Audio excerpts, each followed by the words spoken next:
topic is about how the climate changes increase the health threats in South Carolina. Diseases such as Lyme, dengue, and West Nile are a big threat to our health. Lyme disease is caused by ticks when they ingest the bacteria that cause the disease from deer and rodent carriers. Not all species of ticks carry Lyme disease, but any tick bite should be considered suspicious. Ticks feed by inserting their mouths into skin and slowly sucking blood. It usually takes 36 hours of tick attachment before transmission occurs, so it is very important to check for ticks after being outside, especially in the spring. Lyme is mostly, but not exclusively, found in the northeast United States, though it has migrated down towards the southeast. There are around 16,000 cases of Lyme disease in the United States each year. Lyme is the most common tick-borne infection in the United States and affects people in almost every state. People who live or work in places near woods or overgrown brush are at risk for tick exposure.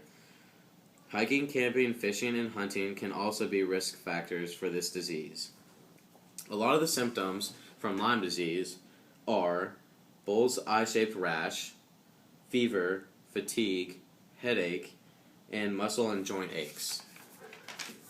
If the bacteria can get into the nervous system, they can cause meningitis and palsy.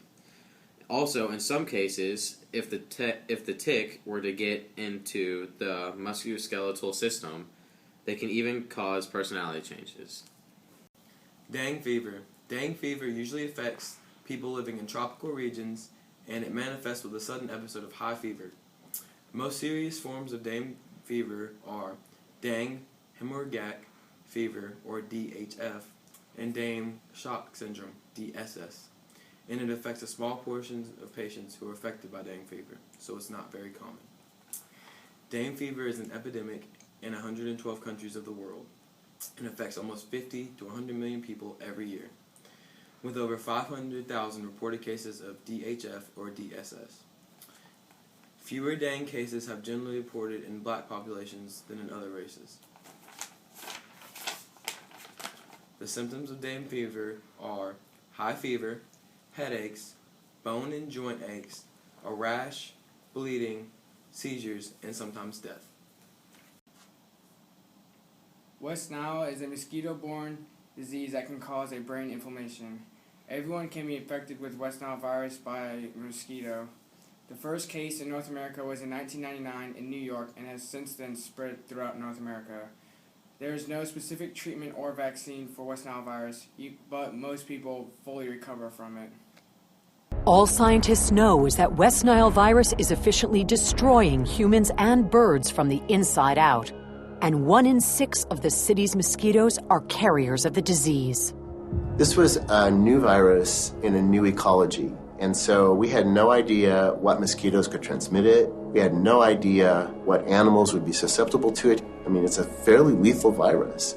Although the St. Louis encephalitis diagnosis had been wrong, New York's massive mosquito control measures were effective in slowing the spread of West Nile, but not stopping it. Because we had such a hot summer and because we were still at the beginning of September, we knew that we had a long transmission season left ahead of us. We could see this get much larger over the next several weeks. The arrival of fall and colder weather did not kill off the disease. Some of the surviving infected mosquitoes moved on to warmer climates. How to get rid of mosquitoes.